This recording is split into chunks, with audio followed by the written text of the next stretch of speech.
अस्सलाम वालेकुम स्टूडेंट्स। आज ये आपका दूसरा लेक्चर है ज़ूलॉजी 401 का। और ये डाइवर्सिटी ऑफ एनिमल्स 1 है, जिसमें हम मोस्टली तो इनवर्टिब्रेट्स के बारे में पढ़ेंगे। लेकिन ये कि जो पहला आपका चैप्टर है ये कुछ इंट्रोडक्शन है क्लास एनिमल क्लासिफिकेशन की, फाइलोजेनी एंड देयर ऑर्गेनाइजेशन। तो ये 2-3 टर्म्स हैं। क्लासिफिकेशन आपको पता है कि किस तरह से हम मुख्तलिफ टैक्सा एंड ग्रुप्स के अंदर एनिमल्स को रखते हैं और उनकी जो सिमिलैरिटीज एंड डिफरेंसेस की बेसिस पे। और उसके बाद फाइलोजेनी है। फाइलोजेनी हम कहते हैं ये भी बेसिस हैं क्लासिफिकेशन की। ये जब हम ग्रुपिंग करते हैं एनिमल्स को तो फाइलोजेनी का मतलब होता है कि ये किस तरह से ओरिजिन कहाँ से हुआ है एनिमल्स का, कहाँ से आए हैं, एवोल्यूशनरी जो एंसेस्टर्स हैं इन एनिमल्स के कौन से। एंड ऑर्गेनाइजेशन से मुराद ये है कि ये ऑर्गेनाइजेशन इनकी कैसी है, सेलुलर है, ऑर्गन्स डेवलप हुए हैं, कॉम्प्लेक्सिटी लेवल कैसा है और सिस्टम किस तरह से काम करते हैं। तो उसका एक ओवरव्यू इस चैप्टर के अंदर देखेंगे ताकि आप जब आगे एनिमल लाइफ को पढ़ें तो आपके कॉन्सेप्ट जो है वो क्लियर हों।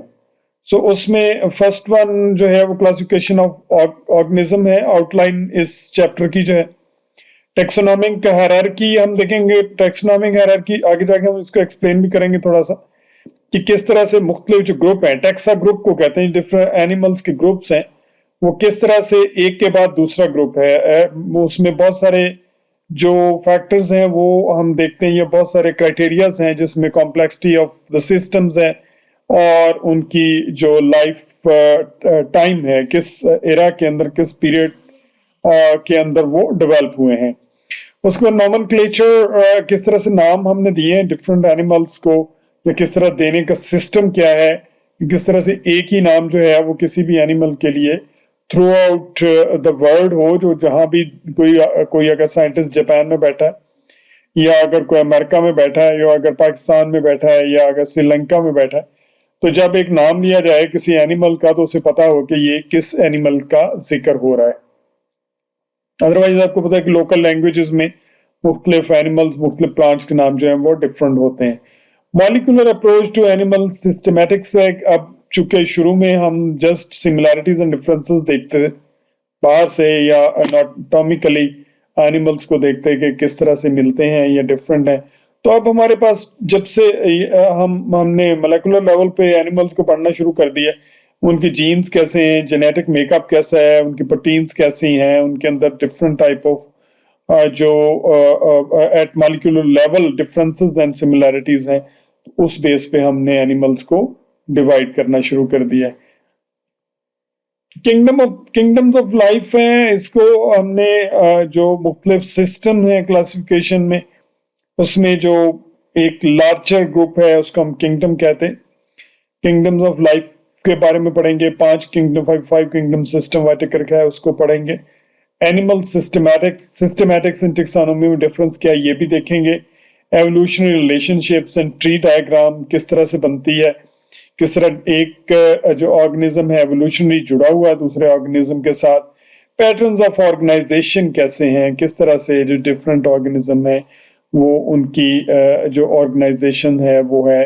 और सिमेट्री कैसी है, क्या जो एनिमल हैं वो राउंडेड हैं, इलोंगेटेड हैं, किस तरह की, जिसमें बाइलेटरल सिमेट्री और radial symmetry, biradial symmetry, asymmetrical animals के बारे में हम पढ़ेंगे। ये टर्म्स जो हैं जैसे जैसे हम आगे चलते जाएंगे तो वो खासी क्लियर होती जाएंगी।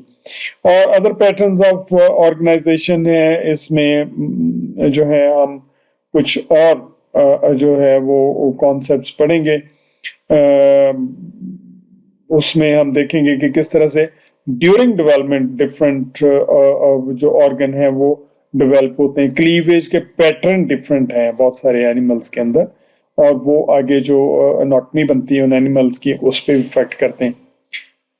हायर एनिमल टेक्सोनॉमी ये भी हम देखेंगे, ठीक है।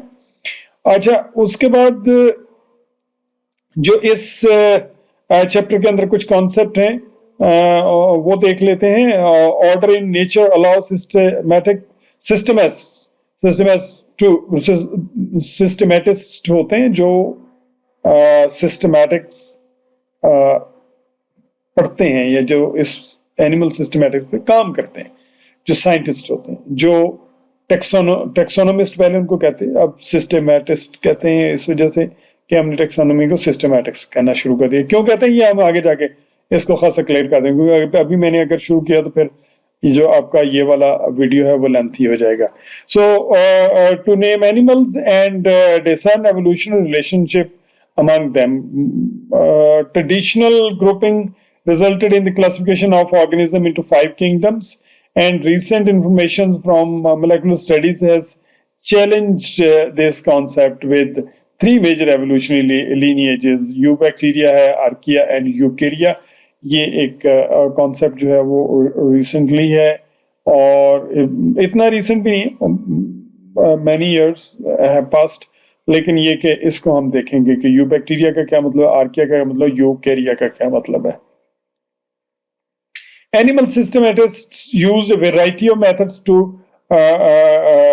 discern evolutionary relationships को एक्सप्लेन कैसे करते हैं, उनको डिस्कवर कैसे करते हैं, डिकआउट कैसे करते हैं।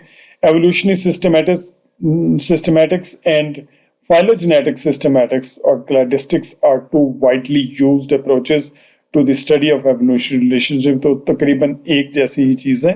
evolutionary system, phylogenetic systematics, हम इसमें lineage देखते हैं, relations देखते हैं, और different hierarchy देखते हैं, किस तरह से animals एक दूसरे के साथ relationship रखते हैं, एक animal किस तरह से evolutionary develop हुआ है from other animals। Animal relationships are represented by branching evolutionary tree diagram बनाते हैं कि ओरिजिन एक है, जैसे तना है तो वहां से बहुत सारी जैसे शाखें जो हैं वो दरख्त की निकलती हैं, तो इस तरह से बहुत सारे जो ग्रुप है वो एक एंसेस्टर से निकले हैं, ये इसका मकसद है। Animal body plans can be categorised according to how cells are organised into tissues and how body parts are distributed within the and around the cell. Longitudinally है, वो एलोंगेटेड हैं, राउंड फॉर्म में है, जैसे मैंने आपको बताया, तो वो डिफरेंट सिमेट्रीज, समटाइम एसिमेट्रिकल भी होते हैं, कोई खास पैटर्न फॉलो नहीं करते, जैसे स्पॉन्जेस हैं, जैसे बहुत सारे लोअर ग्रुप्स का कहा जा सकता है। Animals are traditionally considered monophyletic. Monophyletic मतलब उनका एंसेस्टर एक ही था। Higher taxonomic levels between kingdoms and phylum are used to represent hypotheses of relatedness between animal phyla. Recent cladistic analysis are resulting in reinterpretation of the traditional higher groups. उसमें अब जब हमने different जो cladistic analysis जैसे जैसे ज़्यादा बेहतर होती जा रही, तो बहुत सारे दूसरे ग्रुप जो हैं वो उसमें नए ग्रुप्स ऐड होते जा रहे हैं, या पुराने ग्रुप्स जो हैं वो चेंज होते जा रहे हैं। Biologists have identified about 1.4 million species, more than 3/4 of which are animals। ये वो हैं जो आइडेंटिफाई डिस्क्राइब हो चुके हैं 1.4। अबाउट 30 to 40 मिलियन स्पीशीज हैं कहते हैं कि एनिमल्स की जो पाई जाती हैं स्कोरायर्स के ऊपर, जिसमें बेशुमार अमेज़न के अंदर है, रेन फॉरेस्ट के अंदर है, और समंदर के अंदर है। Many zoologists spend their lives grouping animals according to the shared characteristics, and these grouping reflect the order found in living systems, that is natural consequences of a shared evolutionary process. Often the work of these zoologists involve describing new species and placing them into their proper relationship with the other species. Obviously, much work remains on discovering and classifying the world's 4 to 30 million undescribed species. ये कुछ कहते हैं 4 million, कुछ 30 million है, कहीं 40 million आपको लिखा हुआ नजर, तो एक बड़ा 1 मिलियन comprises of 10 lakh, ये पहले बात आप लोगों से हो चुकी है। सो आप समझें कि अभी हमने जितनी एनिमल्स पाए जाते हैं उसमें से अशरे शीप जो है उसको भी अभी डिस्क्राइब नहीं किया।